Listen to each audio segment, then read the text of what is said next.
Pintu kamarku setengah terbuka. Lampu redup. Aku dengar suara napas terburu-buru. Tertawa pelan. Suara perempuan. Itu suara sahabatku. Tanganku gemetar saat mendorong pintu. Dan di atas ranjangku sendiri, suamiku dan Nadia. Bajuku tercacar di lantai. Spray kusut. Mereka kaget melihatku. "Alisa, dengerin dulu." Aku tidak dengar apa-apa lagi. Rasanya seperti dunia runtuh di depan mata. Kalau saja hari itu aku tidak pulang lebih cepat, mungkin aku masih hidup dalam kebohongan.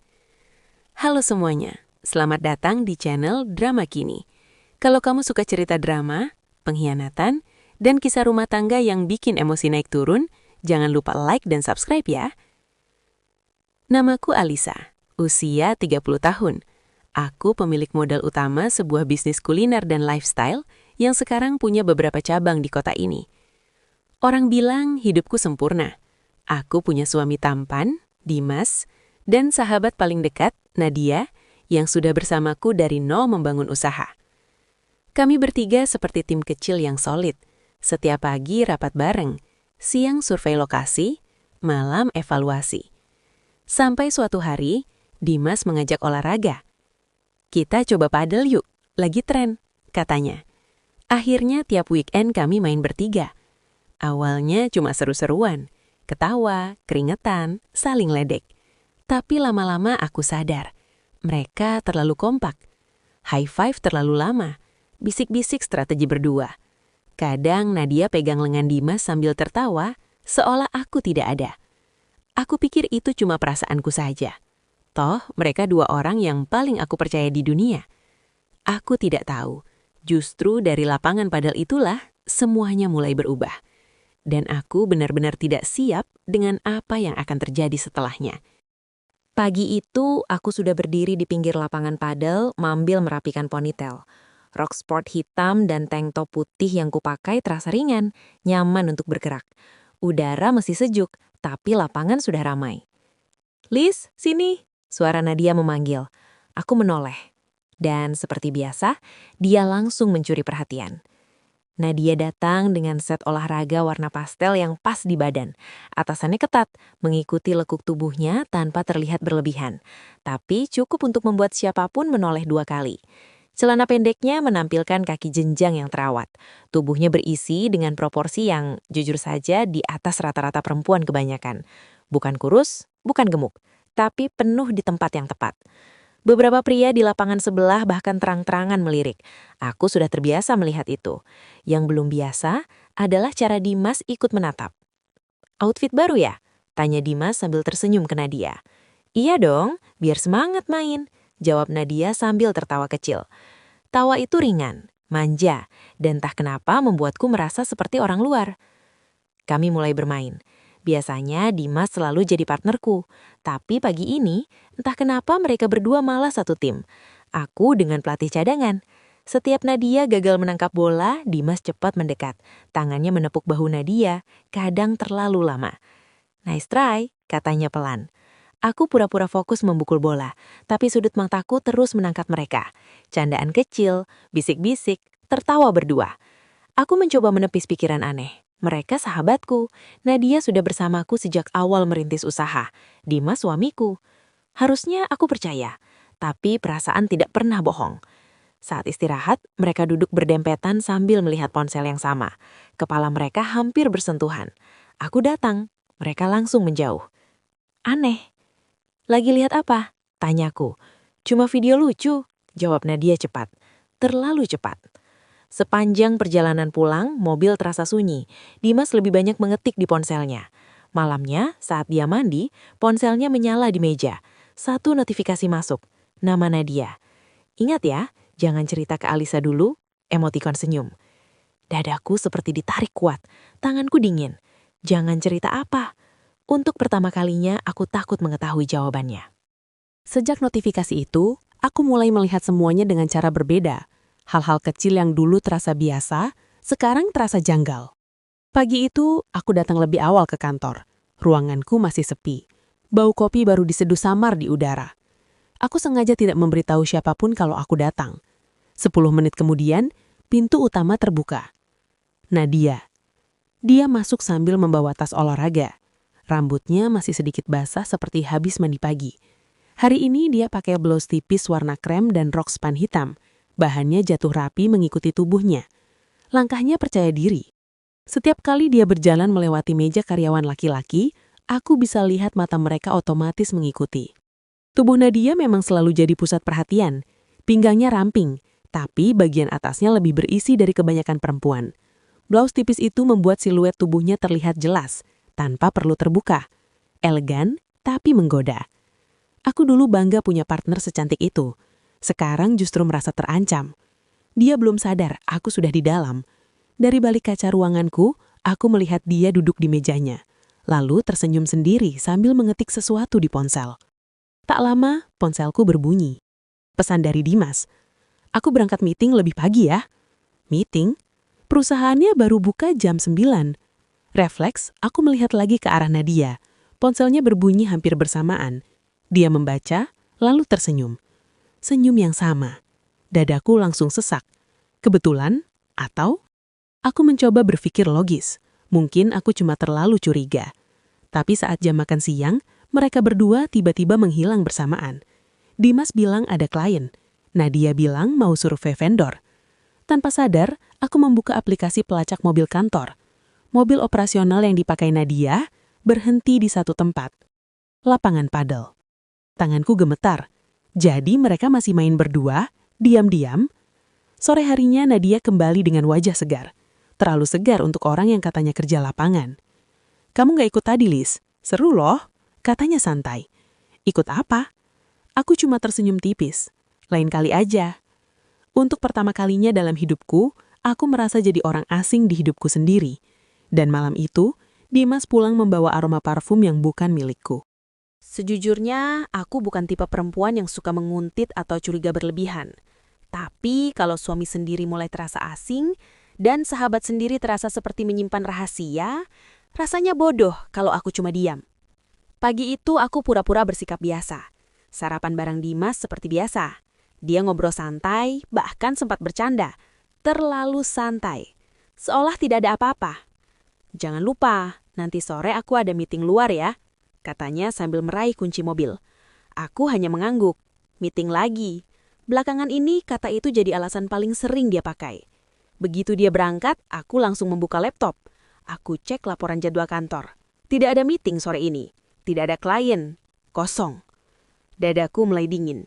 Siang harinya aku sengaja izin keluar kantor lebih cepat. Kepada Nadia aku bilang ada urusan keluarga. Dia cuma mengangguk. Tapi ekspresinya sempat berubah sepersekian detik, seperti kaget atau takut ketahuan. Aku naik mobil sendiri, bukan pulang. Aku justru memutar arah ke kantor Dimas. Parkirannya setengah kosong. Mobilnya tidak ada, jadi dia memang tidak di kantor.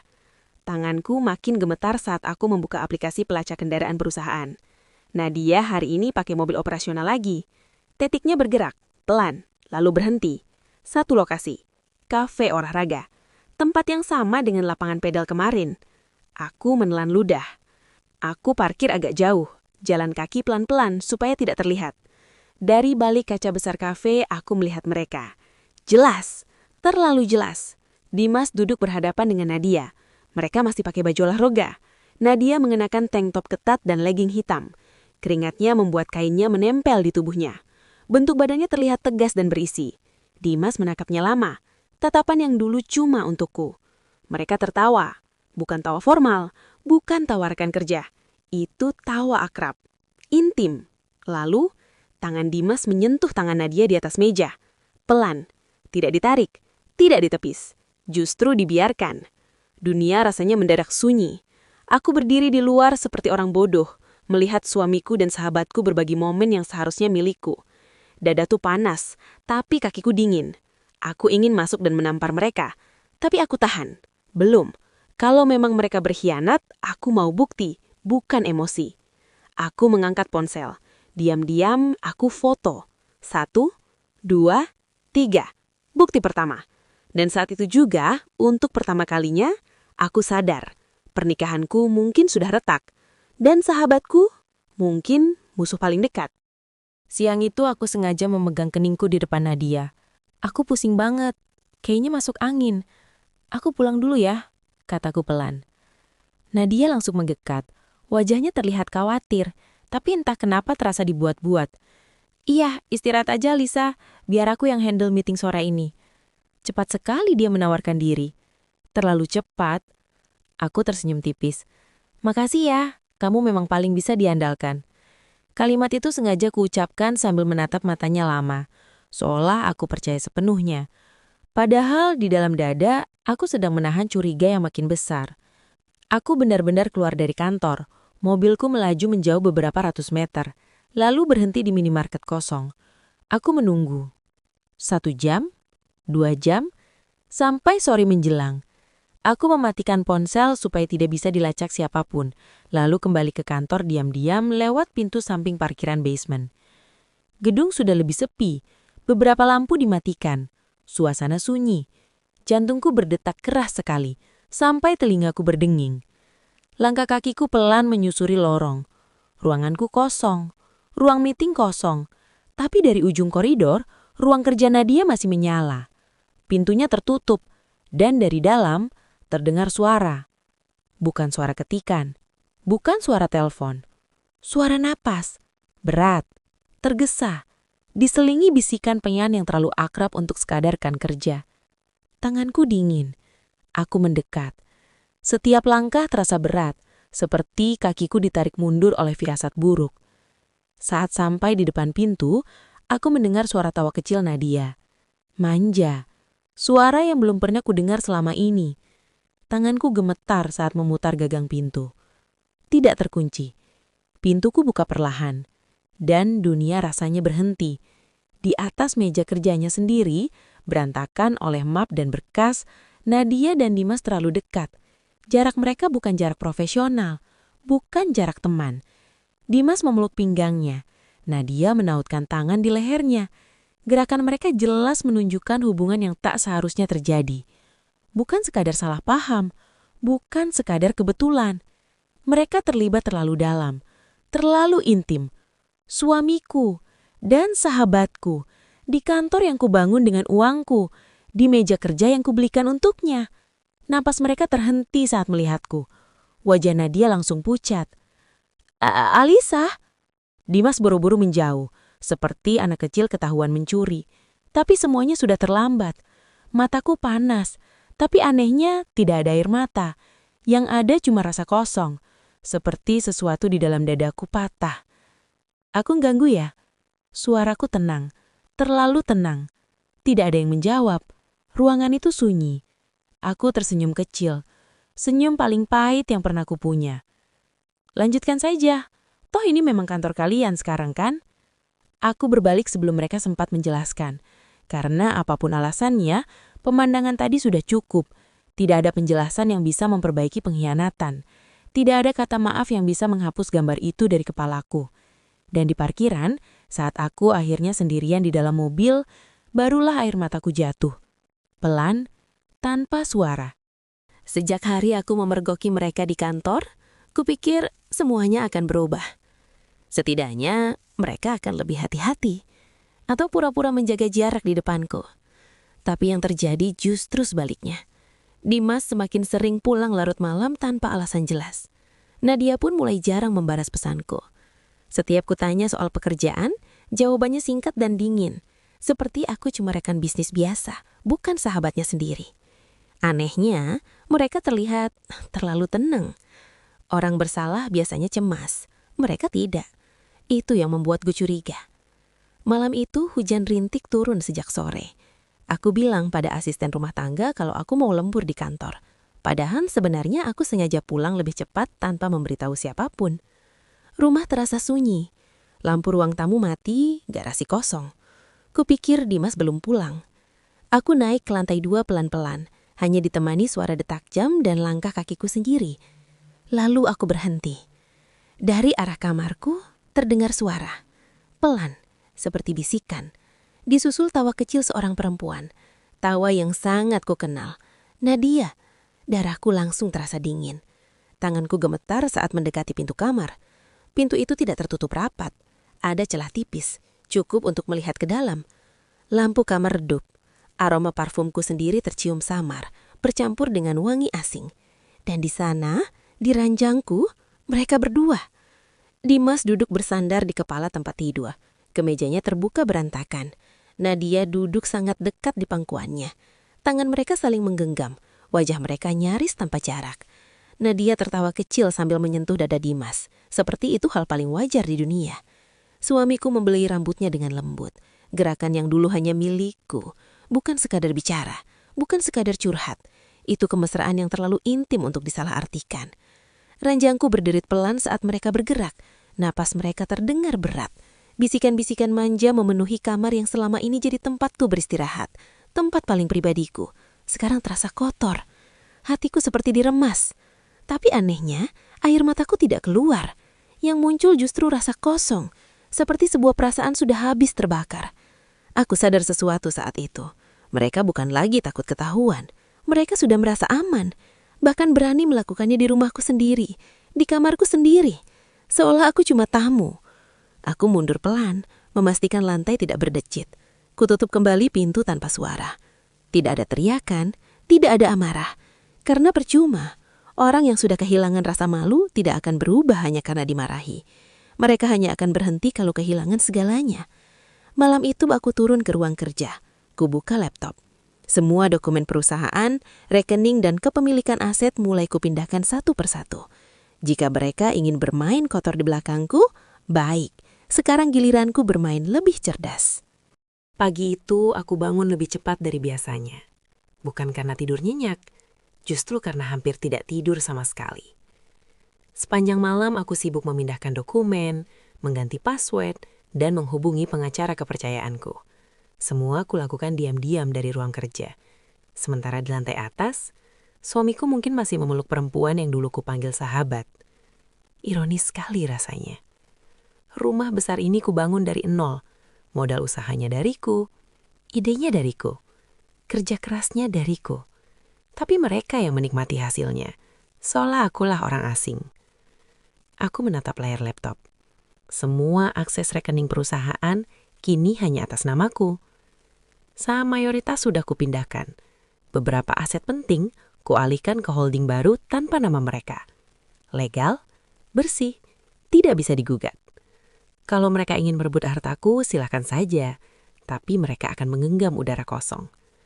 Sekitar jam 9 pagi, ponselku mulai bergetar. Nama Nadia muncul. Aku tersenyum kecil. Akhirnya panik juga. Li, kamu ubah akses rekening ya? Aku nggak bisa buka sistem keuangan. Suaranya terdengar gelisah. Tidak setenang biasanya. Aku pura-pura bingung. Memang kenapa? Bukannya itu cuma bisa diakses direktur utama? Aku kan pegang operasional, Li. Biasanya bisa.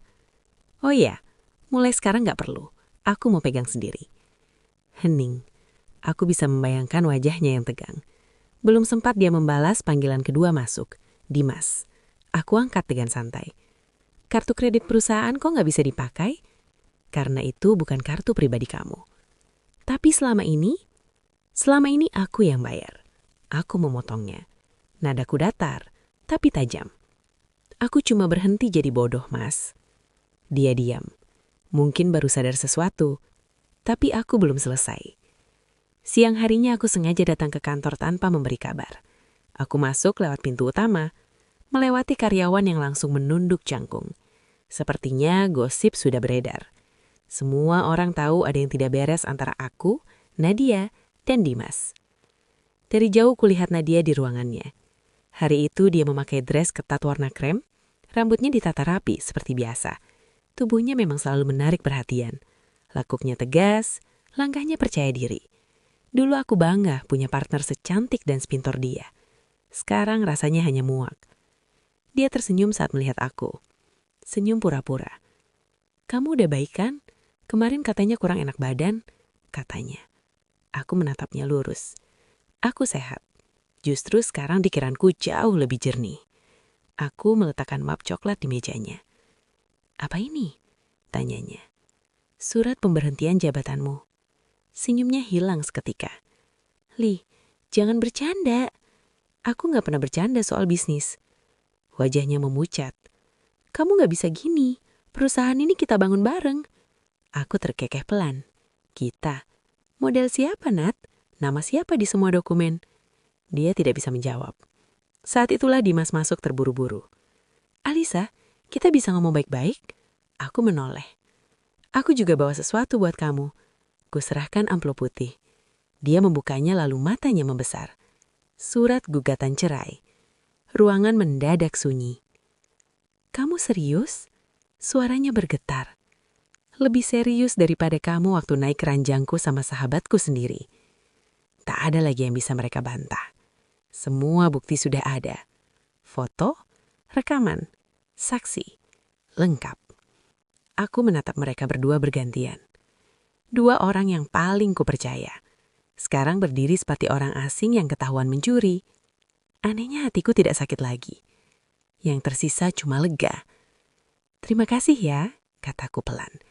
Kalau nggak ketahuan, mungkin aku masih jadi perempuan paling bodoh di kota ini. Aku berbalik, melangkah keluar ruangan tanpa menoleh lagi. Untuk pertama kalinya setelah bertahun-tahun, aku merasa bebas.